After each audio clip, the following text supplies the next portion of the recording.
Bismillahirrahmanirrahim. Our today's chapter is planning. In our last lecture, I have sent you the lecture videos. I hope कि आप सब लोगों ने उस video को देखा होगा. मैं इसको एक रिव्यू के तौर पर दोबारा से आपको करवा देता हूँ इसको, और जहाँ किसी को क्वेश्चन हो मुझसे पूछ सकता है. प्लानिंग के हवाले से पहले हम कुछ जो बड़े लोग थे जिन्होंने ज़िंदगी के अंदर प्लानिंग को फॉलो किया और उन्होंने अपनी ज़िंदगी को ना सिर्फ अपने ऑर्गेनाइजेशन बल्कि मुल्क में भी एक तरक्की का सबब बने, उनके कुछ कोर्स को देख लेते हैं और उसके बाद फिर हम पता समझते नहीं हैं. खैर जी वो सारने वेला करता फिर उसके बाद एक असाइनमेंट बनानी 11-12 में हो सकता है. इनके म्यूट करवाओ माइक ना वैस.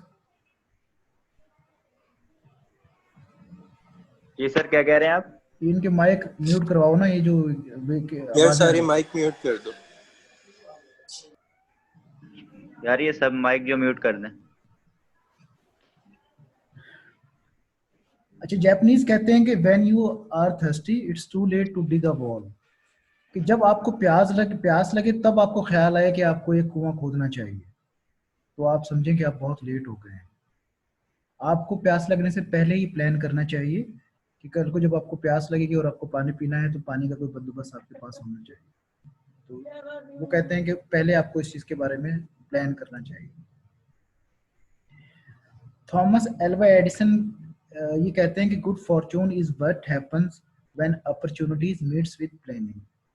वो कहता है कि अच्छी किस्मत तब हो सकती है कि जब आप किसी भी अपॉर्चुनिटीज को जो जिंदगी के अंदर आपको मिलती है उसको प्लानिंग के साथ डील करें और प्लानिंग के साथ उसको मीट भी करें और उसको मुकम्मल भी करें. अगर विदाउट प्लानिंग करेंगे तो उसमें जो है वो रिस्क फैक्टर ज़्यादा होगा और आपकी कामयाबी के चांसेस उसके अंदर बहुत कम होंगे. चाइनीज कहते हैं कि better go home and make a net rather than dive for fish at random. Chinese कहते हैं कि इससे बेहतर है कि आप घर जाएं और नेट तैयार करें पहले, फिर आएं और आकर अपनी जो है वो मछलियां पकड़ें. इससे बेहतर है कि आप बगैर नेट के आ गए हैं और रैंडमली आप मछलियां पकड़ने की कोशिश कर रहे हैं, तो आपका टाइम भी ज़ाया होगा और आपके हाथ में मछली भी नहीं आएगी. तो बेहतर यही है कि आप घर जाएं और पहले प्रॉपर नेट बनाएं और फिर आकर प्रॉपर उसके तरीके से प्लानिंग के साथ अपनी जो है फिशेज को पकड़ें. कहते हैं dream is just a dream. Dreams ख्वाब ख्वाब होता है. Goal is a dream with a plan and a deadline.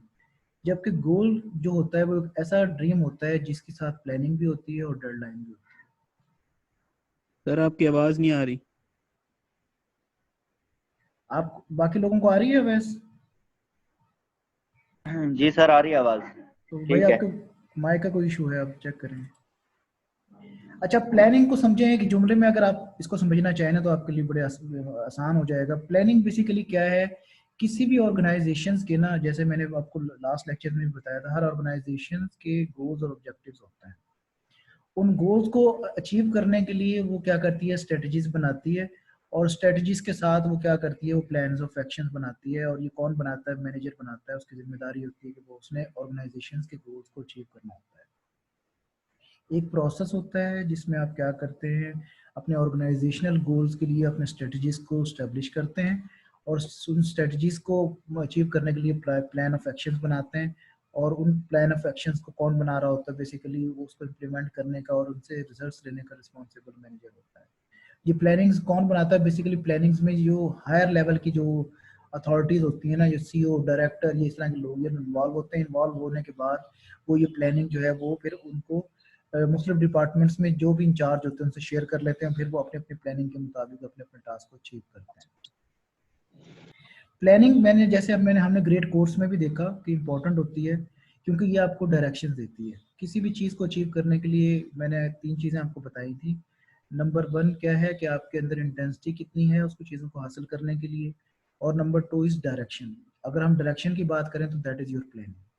ठीक है, आपके पास इंटेंसिटी भी है, आप रेजिस्टेंट भी आपकी लाइफ के अंदर है, मुस्तकिल मिजाजी भी, लेकिन डायरेक्शन नहीं है, तो क्या होगा कि आप कभी भी अपने मंजिल तक नहीं पहुंच सकते. जापान देखें कि हमसे आबादी के लिहाज से आधा मुल्क है, और आप देखें कि उसके सेकंड वर्ल्ड वॉर के बाद भी जो जो एटम बम धमाके वो बिल्कुल. सर आवाज नहीं आ रही.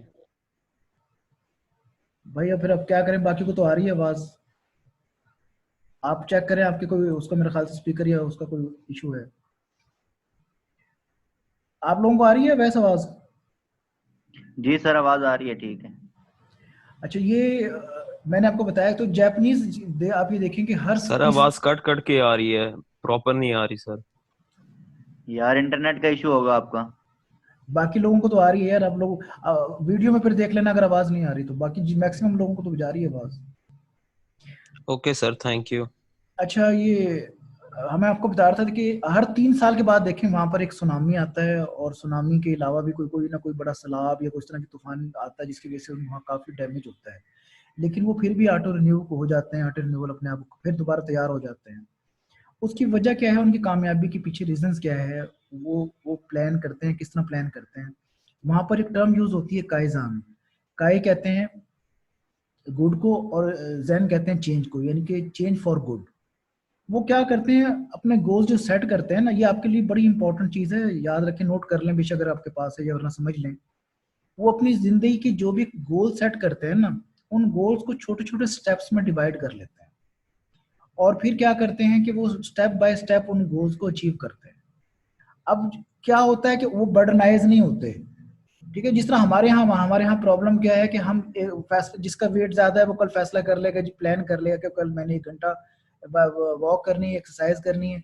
अब वो कल होती है, वो 1 घंटा कर ही नहीं सकता। अब क्या होता है कि वो इसी वजह से वो मुकम्मल एक्सरसाइज की तरफ जा ही नहीं सकता।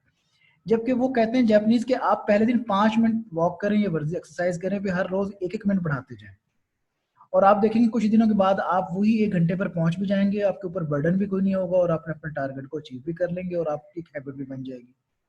ठीक है, प्लानिंग भी इज लाइक अ दैट, कि आप व्हाट यू आर डूइंग, आप you are dividing your goals into small steps, और फिर क्या कर रहे हैं, you are trying to achieve these steps one by one. तो क्या होगा कि आहिस्ता आहिस्ता जब आप आगे बढ़ते जाएंगे तो एक वक्त ऐसा आएगा जब आप देखेंगे कि आप कहाँ से चले थे और अब कहाँ पहुंच गए हैं। तो आपने जो गिवन टाइम फ्रेम के अंदर अपना उस प्लान को अचीव कर लिया। प्लान के बारे में मैंने आपको बताया था, ये बताए हुए एक टाइम पर, मखसूस स्पेसिफिक टाइम पे शुरू होता है और गिवन टाइम पर ही ये खत्म होता है। तो प्लानिंग बेसिकली क्या है, आपके गोल्स जो होते हैं उन गोल्स को के लिए आप क्या करते हैं, स्ट्रेटजीज बनाते हैं, स्ट्रेटजीज के साथ प्लान ऑफ एक्शंस बनाते हैं और उन गोल्स को अचीव करते हैं। हायर अथॉरिटीज प्लानिंग करती हैं और फिर वो डिवाइड कर देती हैं बाकी लोगों के अंदर, और फिर वो सब मिलकर उस प्लानिंग को लेकर आगे बढ़ रहे हैं। यहाँ तक कोई क्वेश्चन है तो मुझसे पूछिए।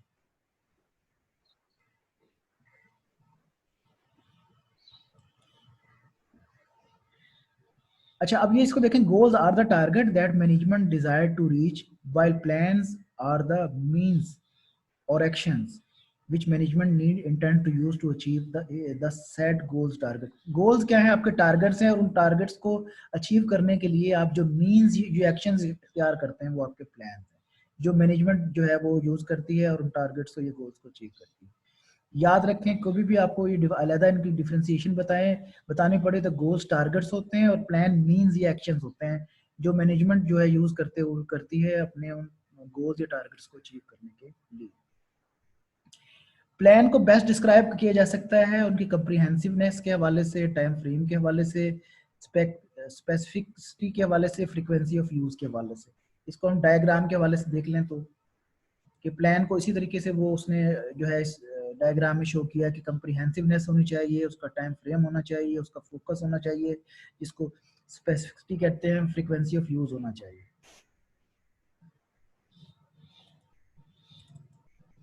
अच्छा, प्लानिंग स्टेप्स इन्वॉल्व, क्या क्या चीजें इसमें इन्वॉल्व होती हैं। पहली चीज जो मैंने आपको बता दी है, डिफाइनिंग ऑफ गोल। फ्रीक्वेंसी का क्या मतलब है? उसको यूज करना बार बार, किसी भी चीज को ओके। यूज करना। अच्छा, defining of goals, objective, determining where you stand in relation to set goals and objective, developing premises regarding future conditions. Basically कौन से स्टेप्स इसमें इन्वॉल्व होते हैं। सबसे पहले आप गोल्स और ऑब्जेक्टिव को समझते हैं कि आप कहाँ पर मौजूद हैं और आपने कहाँ पहुँचना है। ठीक है, मतलब मिसाल के तौर पर अगर आपने एक साल का प्लान किया और आपने कहा इस साल हमने अपनी जो सेल्स है वो 1 मिलियन से बढ़ाकर 2 बिलियन तक लेके जानी है, तो अब आप देखेंगे कि अभी करंट पोजीशन आपकी क्या है और आपने किस तरीके से फिर ये अपने टारगेट्स को, अपने गोल्स को अचीव करना है। ठीक है, और फिर आपने क्या करना है, उन तमाम चीज़ों को देखते हुए अपने फ्यूचर को प्लान को डेवलप करना है और अपने आप को मूव ऑन करना है।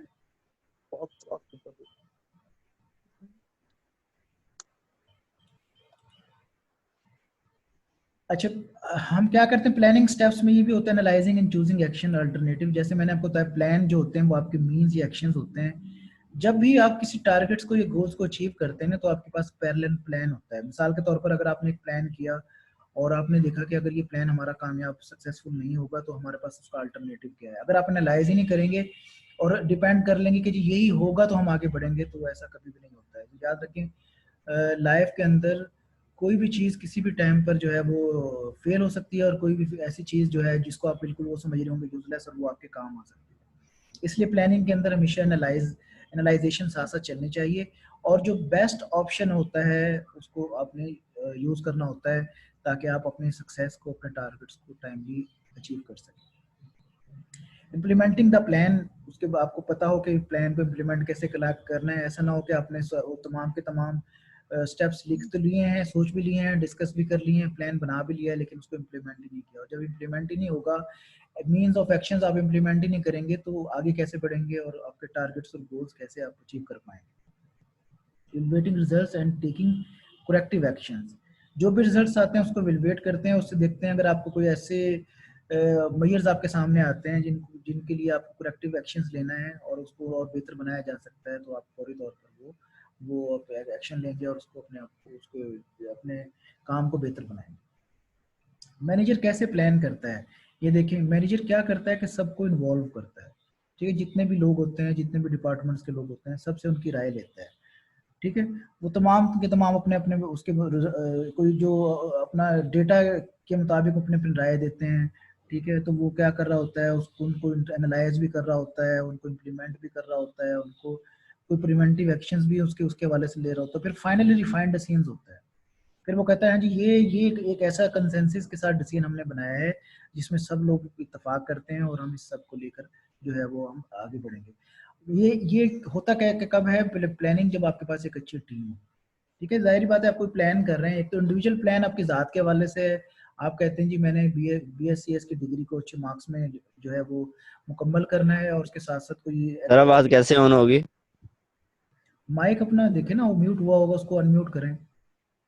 सर आपकी आवाज कट कट के आ रही है सर बिल्कुल। अनम्यूट तो किया हुआ है लेकिन नहीं नजर आ, कुछ भी नहीं आवाज आ रही। फिर यार आपका भाई आपका स्पीकर इंटरनेट खराब होगा। मसला होगा।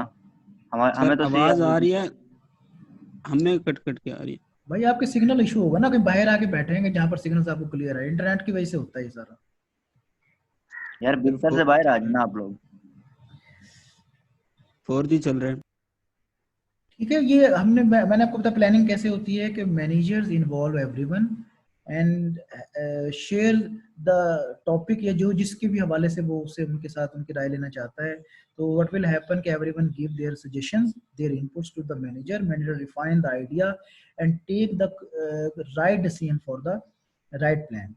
कि वो फिर क्या करते हैं, सब मिलकर उसको डिसीजंस लेते हैं और फिर जो है उस प्लान को आगे मूव ऑन करना शुरू कर देते हैं। अगर टीम ना हो, टीम एग्री ना करे, कंसेंसस ना हो, प्लान इंप्लीमेंट नहीं हो सकता, क्योंकि प्लान के अंदर हर एक बंदे का रोल होता है। उस प्लानिंग के साथ ही हर बंदे ने अपना किरदार अदा करना होता है। कोई एक भी अगर अपना रोल प्रॉपर अदा नहीं करेगा तो वो प्लान जो है वो 100% अचीवमेंट की तरफ नहीं जाएगा। इसलिए हर एक को इन्वॉल्व करना जरूरी है। अब याद रखें, जिंदगी के अंदर आपके लिए एक बड़ा अच्छा है कि आपको जब भी कोई इशू आता है, कोई प्लान बनाते हैं, आप जरूर अपने पेरेंट्स या ऐसे लोग जिन पर आप ट्रस्ट करते हैं, जिनको आप समझते हैं आपको अच्छे एडवाइस कर सकते हैं, उनके साथ जरूर कंसेंसस करें, शेयर करें, और डिसीजन लेकर फिर आप उनके साथ आगे बढ़ें। अब ये प्लानिंग टाइप्स जो है ना बहुत इंपॉर्टेंट है। इसमें से कुछ ना कुछ मुकम्मल भी क्वेश्चंस अक्सर एग्जाम्स में आ रहे होते हैं, और कुछ हिस्सा इसका आ रहा होता है। वैसे भी प्लानिंग जो है ना आपके राइट कंडक्ट के हवाले से बहुत इंपॉर्टेंट है, और ये सारी स्ट्रेटजीज जितनी भी प्लानिंग्स है ना, ये कोई ना कोई प्लानिंग कहीं ना कहीं किसी न किसी डिपार्टमेंट में जरूर यूज हो रही होती है। इसलिए इसको बहुत ही अच्छी तरीके से समझ लें। Planning types include strategic, tactical, operational, long-term, short-term, directional, specific, single-use, and standing plan.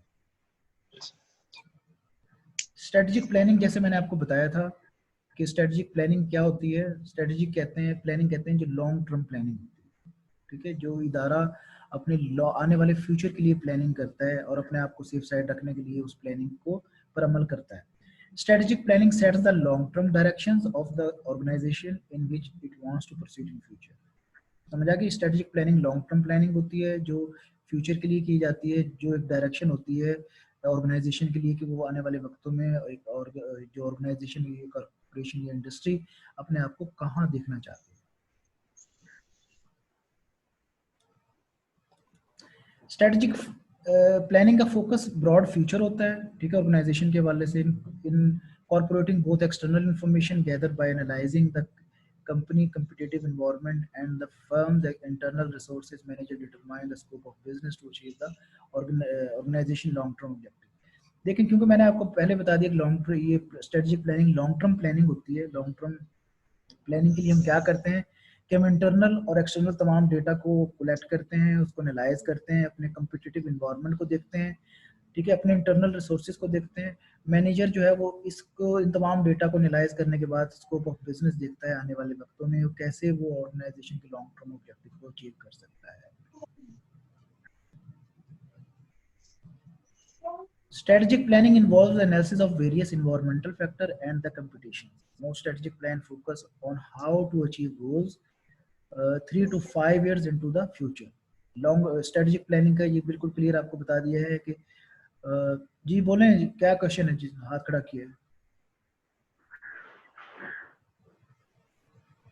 जी बोलें भाई।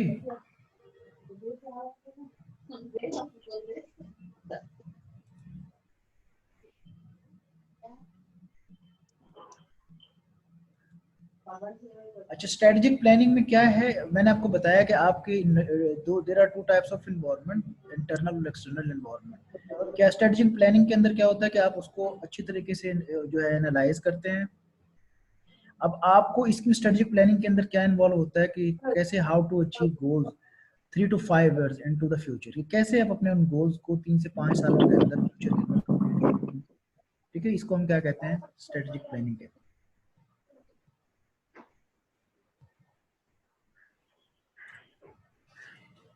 अच्छा, स्ट्रेटेजिक प्लानिंग में it has the potential to impact dramatically both positively and negatively on the survival and success of the organisation. याद रखें, अगर आपने strategic planning proper internal और external environment को, अपने कम्पिटिटिव मार्केट को, कंपटीशंस को, तमाम चीज़ों को एनालाइज करके अगर आपने बनाई है तो उसका पॉजिटिव रिजल्ट आ सकता है। और अगर आपने नहीं बनाई और आपने 3 to 5 years का प्लान सिर्फ एक जो है उसको ड्रॉ कर लिया है तो उससे एक नेगेटिव रिजल्ट भी आएगा और आपकी सर्वाइवल और सक्सेस इस पर डिपेंड कर रही है।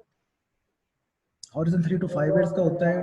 टॉप मैनेजमेंट, जैसे मैंने आपको शुरू में बताया, इसके टॉप मैनेजमेंट इन्वॉल्व होती है स्ट्रेटेजिक प्लानिंग के हवाले से। अब नंबर 2 पे tactical planning. Tactical planning basically क्या करती है, हमने स्ट्रेटेजिक प्लानिंग बना ली लॉन्ग टर्म के लिए। अब ये टैक्टिकल प्लान्स क्या करता है, ट्रांसलेट करता है आपकी स्ट्रेटेजिक प्लान्स, ठीक है, into specific goal for specific part of the organisation. अब specific part of the organisation के कौन कौन से हो सकते हैं, आपका मार्केटिंग का डिपार्टमेंट है, आपका एचआर का है, आपका अकाउंट्स का डिपार्टमेंट है, आपका इन्वेंट्री सिस्टम है, स्टोर है, क्वालिटी कंट्रोल का सिस्टम है, मतलब तमाम बहुत सारी ऐसी चीजें, ऐसे डिपार्टमेंट्स, ऐसे पार्ट्स हैं जहां पर हर बंदे ने इस पर अमल करना होता है। याद रखें, कंपनी का स्ट्रेटेजिक प्लान बन जाता है ना, तो फिर वो क्या करती है, इसके अंदर से ऑपरेशनल प्लान्स को लैदा करती है, इसके अंदर से ह्यूमन रिसोर्स प्लान्स को लैदा करती है, इसके अंदर से जो है वो अकाउंट्स के फाइनेंस ऑपरेशंस को लैदा करती है, ठीक है, वो ये और क्वालिटी कंट्रोल की जो है ऑपरेशंस को अलहदा करती है और फिर वो उनसे शेयर करती है। उनकी बाकायदा ट्रेनिंग्स होती है, उनको बताया जाता है किस तरीके से उन्होंने इस पर अमल करना है। तो tactical plan basically strategic plan को ट्रांसलेट करता है, और ट्रांसलेट किसके लिए करता है, जितने भी डिपार्टमेंट के हिस्से उस कॉर्पोरेशन इंडस्ट्रीज के अंदर इन्वॉल्व होता है। शॉर्टर टाइम फ्रेम के लिए होता है, फोकस होता है 1 से 2 साल के वाले।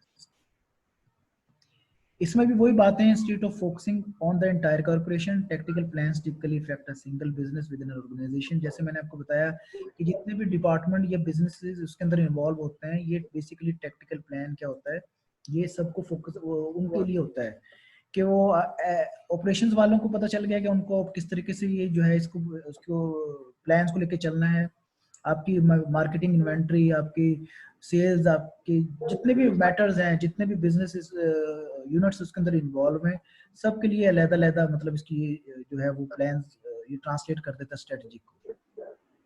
Although tactical plans should complement the organization overall strategic plan, they are often somewhat independent of other tactical plans. ये इन सबको इंडिपेंडेंट कर देता है, सब तमाम के तमाम डिपार्टमेंट इस इंतजार में नहीं होते कि स्ट्रेटेजिक प्लान को ही उन्होंने को कंप्लीटली उन्होंने ओवरऑल जो है उसको फॉलो करना है, क्योंकि अगर ऐसा हो जाए तो बहुत मुश्किल हो जाए, क्योंकि ये हर एक डिपार्टमेंट की अपनी सेग्रीगेशन ऑफ ड्यूटीज होती है। अगर एचआर वाला जो है वो क्वालिटी कंट्रोल वाला के काम भी करना शुरू करते तो ना वो क्वालिटी कंट्रोल कर सकता और ना ही वो एचआर के काम मामला को देख सकता। इस तरह मार्केटिंग अलग डिपार्टमेंट होती है, सेल्स अलग डिपार्टमेंट होती है, तो तमाम लोग जो है ना ये स्ट्रेटेजिक प्लान को ओवरऑल स्ट्रेटेजिक प्लान को इम्प्लीमेंट नहीं कर सकते, बल्कि उसकी जो ट्रांसलेशन टैक्टिकल प्लानिंग की सूरत में होती है उसको लेके चलते हैं। और बेसिकली ये जब तमाम लोग टैक्टिकल प्लानिंग पर अमल कर रहे होते हैं तो ओवरऑल जब इनको को ज्वाइन किया जाता है तो वो बेसिकली वो स्ट्रेटेजिक प्लान को ही फॉलो कर रहे होते हैं, लेकिन वो क्या कर रहे होते हैं सिंगल बिजनेस या इंडिविजुअल यूनिट के तौर पर वो कर रहे हैं। यार ये फिर माइक खोला हुआ है इन्होंने, किसने खोला हुआ? फैमिलीज की आवाजें आती हैं, मुनासिब नहीं लगता, इसलिए बंद रखा करें इसको। खिजर हयात माइक बंद यार कर लो। खिजर हयात ये माइक बंद करें अपना। अच्छा, tactical plans are concerned with implementation of strategic plan, हमने डिस्कस कर लिया, by coordinating the work of different department in the organisation. Tactical plan strategic plan की ही इम्प्लीमेंटेशन होती है, ठीक है। इसमें तमाम डिपार्टमेंट्स को जब वो ये टैक्टिकल प्लान सेग्रीगेट डिवाइड हो जाता है तो सब मिलकर इस पर अमल करते हैं, कोऑर्डिनेट करते हैं। They try to integrate various organisation units and ensure the commitment to strategic plan. उनको इंटीग्रेट किया जाता है, कोशिश करते हैं कि तमाम इंटीग्रेट हो जाएं और वो सब बेसिकली कर क्या रहे होते हैं, वो स्ट्रेटेजिक प्लान्स की ही कमिटमेंट को पूरा करने की कोशिश कर रहे होते हैं, उसको इंश्योर कर रहे होते हैं। ऑपरेशनल प्लानिंग बेसिकली क्या होती है? Operation plans translate the tactical plans into specific goal and actions for small units of the organization. They typically focus on the short term, usually 12 months or less. Operation plans tactical, देखो strategic plan को tactical plan ने translate किया, अब operational plan tactical plan को जो है वो translate कर रहे हैं। यार ये तो खिजर हयात माइक बंद करें यार अपना।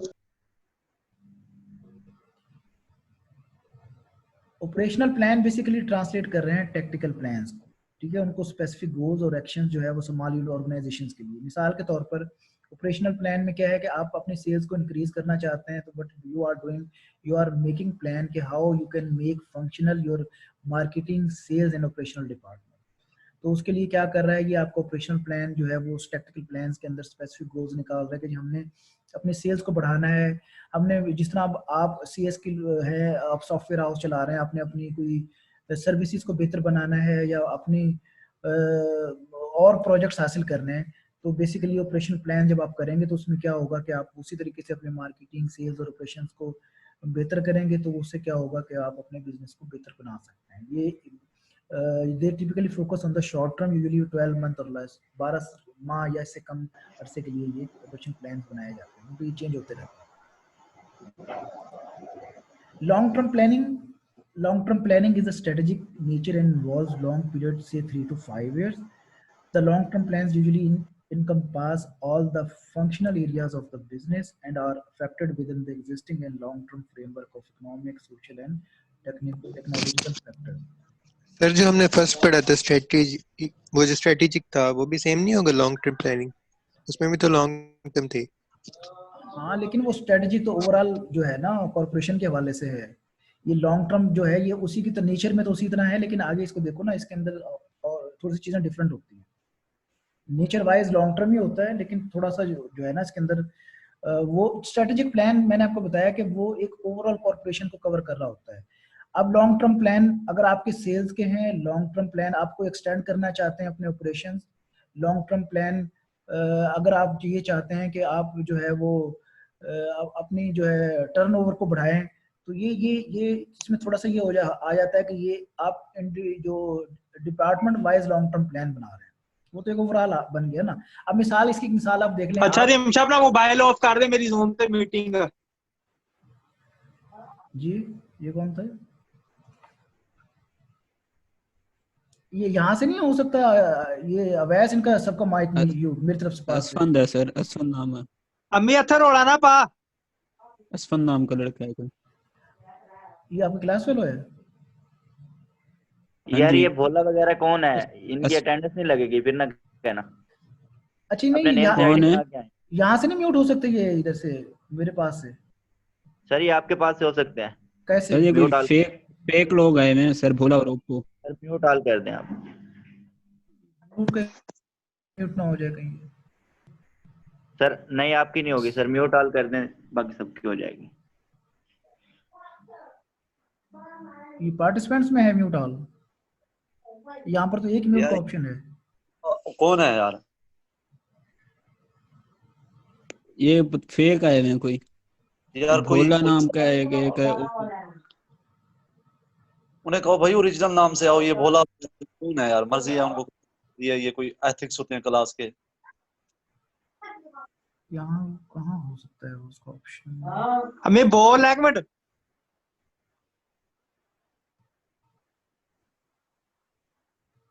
यार ये वो है, राजा अबू बकर होगा। अपनी क्लास का ही मेरे ख्याल से कोई है। हाँ देखो ना, वो तो आपने लिंक शेयर किया है ना, वो तो कोई और एक्सटर्नल तो वैस जा नहीं भाई। सकता। जी सर। इनको क्लास म्यूट कर में से देना लिया वहां कोई। से। यार ये भोले के नाम से आ रहे हैं, कोई ओप्पो के नाम से आ सर रहे हैं आप इनको। पढ़ाएं, लॉन्ग टर्म पढ़ाएं सर, ये तो टाइम जाया कर रहे हैं सर। आप लॉन्ग टर्म प्लानिंग पढ़ाएं सर, 3 से सर इन 5 दोनों साल के में दरमियान में डिफरेंस होती बताएं, लॉन्ग टर्म और उसमें। आप वो एग्जांपल दे रहे थे है। लॉन्ग टर्म और किसमें? और जो स्टार्ट में किया था स्ट्रेटेजिक भोला प्लान, कौन इन है? दोनों में भोला ही बोल डिफरेंस रहा है बता सर। रहे थे। यार ये भोला है भोला कोई, है कौन, ये तो बताओ। पता नहीं यार बोल रहा है, आप पता नहीं लेक्चर रहा लो कौन यार, है। आपको मतलब है भोले से यार। आप हो कौन भाई? अच्छा चलें यार, छोड़ें इसको। सर कैरी ऑन करें सर, मैं इनबॉक्स कर दूंगा आपको भोला। हाँ ये इसका मुझे भेज दीजिएगा जरा। अच्छा देखें, लॉन्ग टर्म प्लानिंग अगर इंडिविजुअल देखी जाए, आप ये प्लान करते हैं जी हमने BScs को मुकम्मल करना है, ये जो भी मास्टर या एमफिल करना है, उसके हवाले से आप अपनी एक प्लानिंग करते हैं, लॉन्ग टर्म प्लानिंग, वो इंडिविजुअल प्लानिंग है। और अगर आप अपने बिजनेस के हवाले से कोई प्लानिंग करते हैं, आप जैसे मैंने अभी बताया कि अगर आप अपनी सेल्स इंक्रीज करना चाहते हैं या आप चाहते हैं कि आप अपने आउटलेट्स जो है वो मज़ीद शहरों में ले जाएं, तो आप ये देखते हैं कि मैं 1 साल के बाद मैं फैसलाबाद में अपना एक यूनिट बना लूँ, 1 साल के बाद मैं लाहौर बना लूँ, 1 साल के बाद मैं कहीं और किसी और शहर में शिफ्ट कर लूँ। तो उसके हवाले से आप अपने प्लानिंग के मुताबिक प्लान ऑफ एक्शन अपने बनाते हैं और अपने आप को आगे मूव करते हैं। तो स्ट्रेटजिक प्लान क्या है? कंट्री स्ट्रेटजिक प्लान एक ही बनता है। मिसाल के तौर पर आपका एक हेड ऑफिस है इस्लामाबाद में और आपके मुख्तलिफ ऑफिस हैं, कोई मुल्तान में है, कोई कहीं है, कोई है। तो वो उसने एक ओवरऑल कंट्री स्ट्रेटजिक प्लान बना लिया। अब जब उसने क्या किया, आपने अपने यूनिट के हवाले से अपना कोई लॉन्ग टर्म प्लान बना के जो है अपने शेयर करना है, तो वो बेसिकली आप उसी स्ट्रेटजिक प्लान की नेचर के मुताबिक उसको सामने रखते हुए 3 to 5 ईयर्स का लॉन्ग टर्म प्लान बनाएंगे। लेकिन ये आपका जो लॉन्ग टर्म प्लान होगा, ये इसका long term framework economic, social and technological factors को सामने रखते हुए बनाएंगे कि इस यूनिट में अगर हम जो काम कर रहे हैं तो हमें अगर ये टारगेट्स, ये गोल्स हमने सेट किए हैं, तो हम इन लॉन्ग स्ट्रेटजिक प्लान को सामने रखते हुए हम कैसे इसको अचीव कर पाएंगे। ठीक है, एक तो ओवरऑल आपके पास एक अम्ब्रेला आ गया स्ट्रेटजिक प्लान का ना कंट्री। अब आपके पास यूनिट वाइज आपने एक लॉन्ग टर्म प्लान बनाया कि ये ओवरऑल स्ट्रेटजिक प्लान के अंदर ये है कि आपने 3 से 5 सालों के अंदर अपनी सेल्स को ना, अपनी GDP को आपने 5 मिलियन मिसाल के तौर पर करना है। और उन्होंने जब आपको डिवाइड किया, आप मुल्तान यूनिट में बैठे हुए, तो आपने लॉन्ग टर्म बनाया कि जी मेरे सी में क्योंकि 1 मिलियन है सेल्स को इंक्रीज करना, तो मैं अपना लॉन्ग टर्म प्लान बनाऊं कि मैंने कौन कौन सी प्रोडक्ट एंड सर्विसेज को बेहतर बनाना है, कौन सी नई प्रोडक्ट इंट्रोड्यूस करवानी है, कौन सी नए सॉफ्टवेयर बनाने हैं या कौन सी नई सर्विसेज को मैंने जो है बनाना है, और आउटसोर्सिंग मैंने क्या करनी है। तो ये इसके हवाले से है। सर ये फिर बोलना मैसेजेस कर रहा है। खामोश रहे यार, जो भी है इसको ये क्लास के बाद फिर आप ये उमर मुझे भेजेगा ना, फिर मैं इसको पूछ लूंगा, ठीक है ना? क्योंकि एथिक्स होते हैं, राइट कंडक्ट आप पढ़ रहे हैं और आप इस तरह की चीज़ें कर रहे हैं, तो मेरा ख्याल है कि जो नहीं समझेगा वो अपने आने वाले वक्त में इस चीज़ को फिर देख लेगा जिंदगी के अंदर। उस्ताद तो समझा ही सकता है ना। शॉर्ट टर्म प्लानिंग क्या होती है कि you are making plan for 1 month, you are making plan for 3 month, for 6 month. Short term planning is usually a plan made for 1 year, यानी कि 1 साल या उससे कम अरसे के लिए आप इसको बना सकते हैं। These are aimed at sustaining organization in its productions and distribution of current product and services to the existing market। ये बेसिकली शॉर्ट टर्म प्लान्स क्या होते हैं, जो आप एग्जिस्टिंग मार्केट में रहते हुए अपने प्रोडक्ट एंड सर्विसेज जो भी आप दे रहे हैं उसको सस्टेन करने के लिए, उसको बेहतर बनाने के लिए प्लान करते हैं। आप क्या देखते हैं जी, कंपटीटर्स जो है वो क्या चीज़ लॉन्च करने वाला है, कंपटीटर क्या स्ट्रेटजीज अडॉप्ट कर रहा है और आपको क्या स्ट्रेटजीज अडॉप्ट करनी चाहिए, कैसे जो है वो आप अपनी कॉस्ट को इंक्रीज करेंगे, मिनिमाइज करेंगे, कैसे आप अपने क्वालिटी को इम्प्रूव करेंगे। देखिए बेशक आप सर्विसेज प्रोवाइड कर रहे हो या आप प्रोडक्ट बना रहे हो, आप क्योंकि सीएस के लोग हैं, सर्विसेज से ज़्यादा आपका लिंक है। याद रखें कि दुनिया के अंदर कहीं भी अगर आप कंपटीटर को कम्पीट करना चाहते हैं ना, तो वो बेहतरीन टूल जो उसका क्वालिटी होता है। जिंदगी के अंदर आप पढ़ रहे हो, पढ़ा रहे हो, जिंदगी के अंदर आप कोई सॉफ्टवेयर बना रहे हो या कोई प्रोडक्ट बना रहे हो, तो ये एक क्वालिटी कैसा है जिससे आप अपने आप को कम्पीट कर सकते हैं अपने कंपटीटर से, और अपने कंपटीटर्स के जो बायर्स हैं उनको आप अट्रैक्ट कर सकते हैं अपनी सर्विसेज की तरफ। अब वो दौर नहीं रहा जब जो कस्टमर या सर्विस जो क्लाइंट था वो ब्रांड या लॉयल्टी की तरफ भागता था। अगर नोकिया का फोन ले रहे हैं तो सारी उम्र अब नोकिया तो यूज नहीं करेंगे ना। तो अब देखिए सैमसंग के मोबाइल्स लोग लेते हैं, लैपटॉप एप्पल का भी लेते हैं, मोबाइल्स एप्पल्स का भी लेते हैं, बहुत सारी कंपनीज के लोग जो है चीज़ें प्रोडक्ट करते हैं, वो उसी के मुताबिक अपनी चॉइस, अपनी जो है वो अपने नीड्स और उसके मुताबिक वो जो है वो उनको वो बाय करते हैं। तो याद रखें शॉर्ट टर्म प्लानिंग क्या होती है कि आप you are making a plan to compete in existing market. ठीक है, यहाँ तो कोई क्वेश्चन है तो पूछिए मुझसे।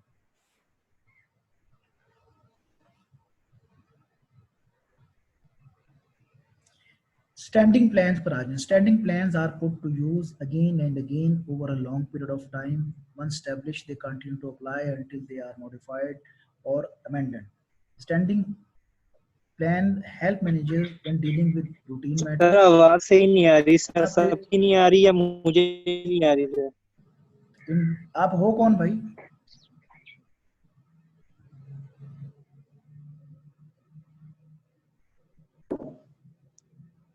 यार कौन है ये बंदा? ये हर 5 मिनट के बाद आवाज का कह देता है, इसको समझाया भी है भाई कि नेट का इशू है, बाहर आकर जो बोला है सर, ये पता नहीं कोई सर आप पढ़ाएं फेक आईडी है कोई, यार ये फेक आईडी फेक है, मर्जी है यार, उसे क्या है। अच्छा अल्लाह के बंदे कला तुम्हें क्या है यार फेक आईडी? मैं ले रहा हूं, मैं क्लास भी ना लूं। अच्छा चलें, स्टैंडिंग प्लान्स कौन से होते हैं? स्टैंडिंग प्लान्स की जो मैनेजर की हेल्प आउट करते हैं, जो रूटीन मैटर्स में उसने जो भी सर ये मैटर शॉर्ट टर्म की बारी ना सर, मेरा नेट से ही नहीं आ रहा था, इसे बता दें काइंडली दोबारा। यार वो आपको पता भी वीडियो लेक्चर्स मिलेगा, उसमें भी दोबारा देख लेना, वो या तो उसी टाइम रेज कर लिया। आप इधर से स्टार्ट करें, ये ऐसे कम कर रहे हैं जान। चलो शॉर्ट ओके सर, कह रही हूं मैं। शॉर्ट टर्म प्लानिंग बता देता हूँ। शॉर्ट टर्म प्लानिंग ये होती है कि आपने अपने एग्जिस्टिंग मार्केट के अंदर रहते हुए अपने प्रोडक्ट और सर्विसेज को सस्टेन करने के लिए, अपने कंपटीटर्स को मीट करने के लिए आप देखते हैं कि उस वक्त क्या प्लान करना चाहिए। ये 1 साल और उससे कम अरसे के लिए होती है, नॉट मोर देन 1 ईयर। ठीक है, उसमें आप देखते हैं आपने कोई सॉफ्टवेयर बनाया, अपने मार्केट में लॉन्च करना है, आपका कंपटीटर भी लॉन्च कर रहा है, तो आपको क्या स्ट्रेटजीज रखनी चाहिए? क्या आपको प्राइसिंग स्ट्रेटजीज की तरफ जाना चाहिए? क्या आपको क्वालिटी की तरफ जाना चाहिए? मैंने ये बताया है कि दुनिया के अंदर कोई भी चीज़ अगर आप कम्पीट करना चाहते हैं तो उसमें क्वालिटी सबसे अहम टूल होता है। आप अपनी लाइफ के अंदर भी देख लें, अगर आप पढ़ रहे हैं, सर क्या वो 1 साल में वो क्वालिटी खत्म हो जाती है? खत्म कैसे होगी? उसके बाद मॉडिफाई होगी ना अगले साल के लिए। तो सर वो सॉफ्टवेयर तो वही होगा ना जो मॉडिफाइड होगा। लेकिन ये शॉर्ट टर्म प्लान जो है ना, जब आप मार्केट के अंदर इसको सेल करने के लिए जा रहे हो, तो ये शॉर्ट क्या आपने कौन कौन सी मार्केट में इसको लेके जाना है, कैसे इसको कम्पीट करना है और कैसे सेल आउट करना है, उसका शॉर्ट टर्म प्लान। कोई एग्जांपल दे दें रियल वर्ल्ड की। और भाई आप कोई मिसाल के तौर पर कोई प्रोडक्ट बना रहे हो, लैपटॉप बना रहे हो या कोई मोबाइल बना रहे हो या कोई पेन बना रहे हो। अब उस पेन को आप देखते हो कि आपकी मार्केट मुल्तान में लग रही है या खानेवाल या फैसलाबाद। अब आपने उसकी 1 साल जो शॉर्ट टर्म प्लानिंग ये कर रहे हो आपकी, जी मैंने 3 माह के अंदर मैंने इतनी सेल अपनी बढ़ानी है, ये 1 माह के अंदर इतनी सेल बढ़ानी है, तो आप देखो कि वहां पर आपको प्राइसिंग स्ट्रेटजीज आपको अडॉप्ट करनी है, वहां पर आपको कोई एडवर्टाइजिंग टैक्टिक्स यूज करनी है, वहां पर आपको कोई और जो है वो टैक्टिक्स यूज करनी है अपने पेन्स को ज्यादा सेल करने के लिए या अपने सॉफ्टवेयर को ज्यादा सेल आउट करने के लिए एज कम्पेयर कंपटीटर। तो शॉर्ट टर्म प्लानिंग का मतलब यही होता है कि आप थोड़े टाइम के लिए बनाते हो, जो लेस देन 1 ईयर या लेस देन 1 ईयर के हवाले से। Okay sir. स्टैंडिंग प्लान्स के अंदर जो स्टैंडिंग प्लान्स कौन से होते हैं, ये हम बार बार इसलिए यूज करते हैं क्योंकि आप अगर as a manager you are working in an organisation, कि ये आपको हेल्प आउट करते हैं कि अपने डेली और रूटीन मैटर्स को कैसे हैंडल करना है। ठीक है। डेली मैटर से मुराद ये है कि आपने ऑफिस में जो लोग हैं उनके साथ आपने कैसे डील करना है, या आपके पास कोई कस्टमर या क्लाइंट्स आ रहे हैं तो उनके साथ आपने कैसे जो है वो डील करना है। ये आपके सामने, आपके पास एक डायरेक्शन, एक आपकी पॉलिसी या आप समझें कि एक डायरेक्शन के तौर पर आपके पास मौजूद होता है। इस जब भी आपको किसी मैटर के बारे में देखना होता है, आप स्टैंडिंग प्लान्स को देख लेते हैं, अस्सलाम वालेकुम नौरेबाज। तो उसके मुताबिक फिर आप ये आगे इसको चला रहे हैं।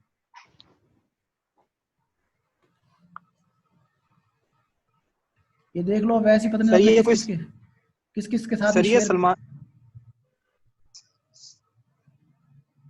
असल में ऐसे जो लोग होते हैं ना, ये इनकी तरबियत में फ़र्क होता है। बात मसला यही है, इनको जो भी समझा लिया जाए वो फ़र्क नहीं पड़ता।